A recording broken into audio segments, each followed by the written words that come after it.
Welcome to Vator Box. I'm Bambi Francisco. And I'm Ezra Roizen. This week our guest host is Raj Kapoor. He's a managing director at Mayfield Fund, which is a Silicon Valley venture firm managing $2.8 billion.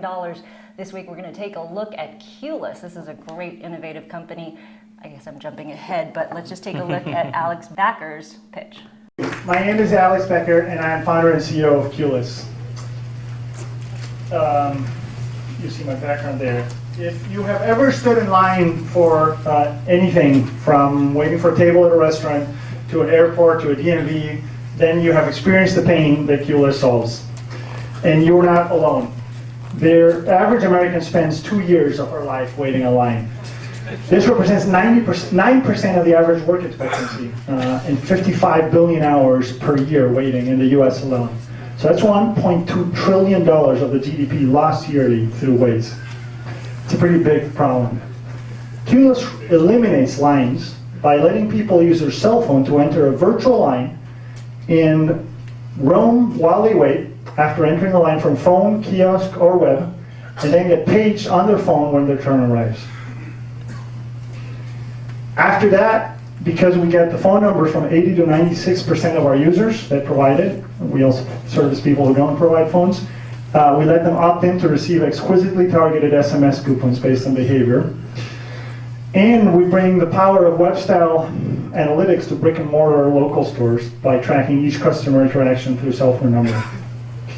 Qless increases and has been measured to increase customers by 17 to 45%, by reducing turnaways by 75% and no-shows by 15 to 39%, through increasing user patience and acting as a virtual tether that brings prospective customers back when a merchant is ready to serve them. I thought actually it was a very well done pitch, because what I like to hear in pitches is what's the problem and what's the solution. And he did that right off the bat: problem, solution, and then the value proposition for investors, as well as for his clients, his advertising clients, and the consumers. And he provided a lot of numbers, a lot of ROI. In 4 minutes, he did a great job getting pretty much the whole story out. I mean, it's an early stage company, so there's things you'd like to see. There's data and other things you'd like to see about how the service actually works, but he's still kind of just getting the service into the market. Mm-hmm. And I was able to meet him at Juice Pitcher and get a demo and get a little bit of more background on the company. It seems like he's a very bright guy, mm-hmm. and has a good handle on the problem. So I think he articulated the problem and the solution well. There's a lot more information you'd want, but I think he did a good job there. So when I looked at it, I was first worried by his low energy level. It kind of started out slow, and this is more about the quality of the pitch versus the material that he talked about. Sure. Then, as the data unfolded and the problem became clear in his solution, that got me excited. But I'm not sure if his energy level changed, or I just got more excited by his business. Maybe that's just who he is. Yeah. I think that's sort of the way he speaks. But you're right. Yeah. You kind of need to be enthusiastic, and you need to You need to jump into it, yeah. and get the first 30 seconds, get the audience on their seat. Grab them. Yeah, you're right. That's right. I think he could use a grabber right at the beginning. That's true. Well, look, you spend 2 years of your life waiting in line. I think that's pretty good. That was interesting. So let's talk about the novelty. I think this is, I've looked around, I don't know how many waiting line management systems, companies, software companies are out there. I don't know if any even are public. I'm sure they're a small part of a larger company. But to me, it sounds very novel. We hear lots of companies, and this is, line management and expanding that to a broader public, to manage time management systems, I think is a great idea. I think this falls in the very, very clever category. Yeah. I think it's somewhere south of the completely game-changing technological thing. I think there are some IP things you might be able to create, but I put this in this is very clever, and if you can execute on it, you can create a nice little business. This is also, it's one of those consumer pain points that everyone has experienced, so anyone can relate to it right away. It's not some esoteric thing.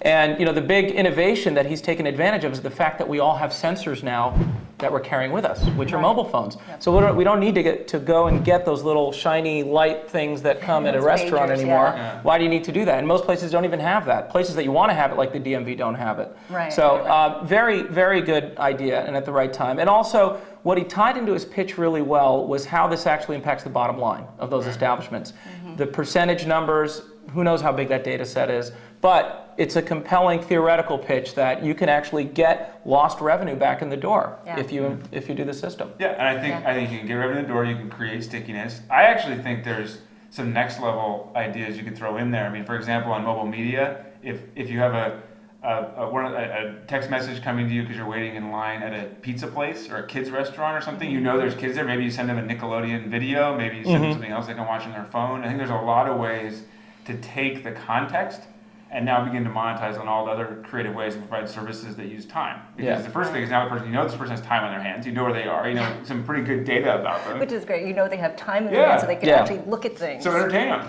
And so this becomes, in my mind, there's lots of really clever things you can do with that information. With that pipeline that's there. The challenge, I think, in this business is going to be that this is a totally new category. Right. How many places have a line item for queue management software services? I mean, not many, right? So you're inventing a new budget line, which, you know, in today's world is very, very difficult. So getting organizations, and many of which he's going to be dealing with are, you know, the examples are maybe even mom and pop. Right. It's going to be difficult to get them over the edge. But there are national organizations.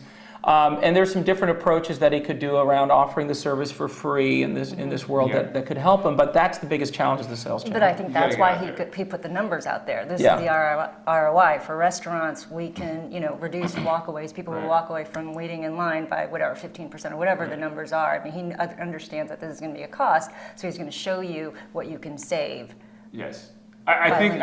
I mean, it's sort of like the Woody Allen joke. No one goes there anymore because it's too crowded. I think that the trick becomes, what are the levels of optimization and what drives the consumption window of a restaurant, which my guess is very time driven. And if you can't get people in, if it's a crowded restaurant where there's going to be a line where you need the service, what's the retention that you even need to have because it's already going to be full. But I think there are, and then the people who don't have a line, like the place on the corner that's just completely empty next to the one that's packed. Right. They don't need it because they potentially have some other, there's plenty of tables. So I think that the question becomes the specific use cases in places where you have an acute need for this problem, zeroing in on exactly those people, and I'm sure there's lots of different cases out there, DMV being a great one.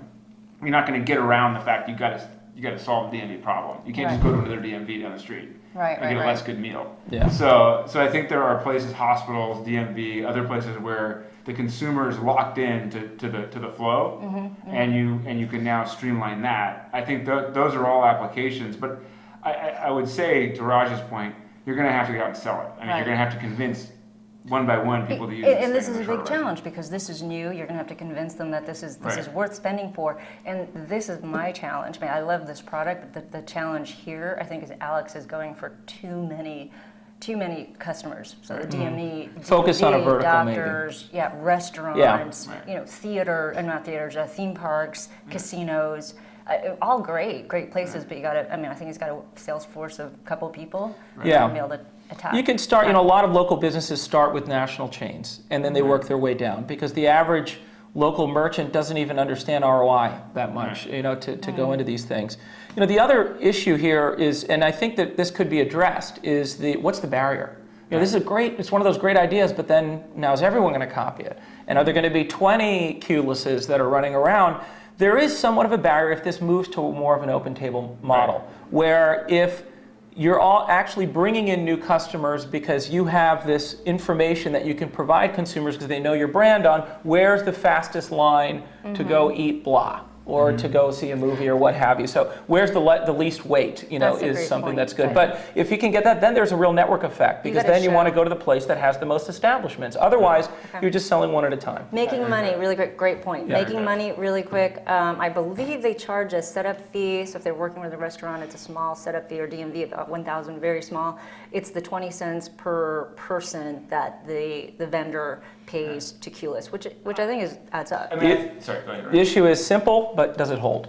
It seems like a lot to me. With a service that has extremely low cost, if there's competition, I think that model's not going to necessarily hold. Doesn't mean there's not value being provided. But if a restaurant, how much does it spend? $100 at a restaurant, 20 cents per that person doesn't. Those nickels and dimes add up. On the margin, I've worked in a restaurant. The cheapest people you're ever going to meet because they have to be. I think that but I would say though, and also from an adoption standpoint, I mean, for a business at this stage revenue is one of the financing options. I mean, he's not going to be able to generate enough revenue in the short run regardless, probably to build a real team, so he's going to have to raise money regardless. So maybe what you do is you raise a little bit more money if you can get your hands on it and give it away. Because I think this is one of those things where you want adoption and you want people using it and you want to monetize through other means, maybe premium services. This feels like almost like a Skype-ish kind of business model where you got to give something core away and then slowly build the revenue around it through other means.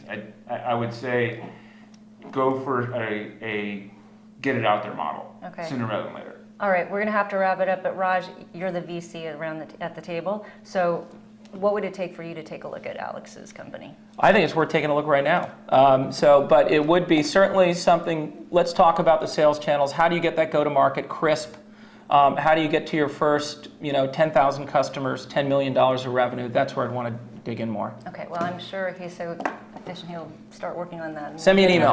Okay, Alex. Hopefully that was helpful. At least we got Raj to say that he would take a look at your company. So. Anyway, thank you, Raj. Thank you, Ezra. You've been watching Vator Box. I'm Bambi Francisco. We'll see you next time on Vator News.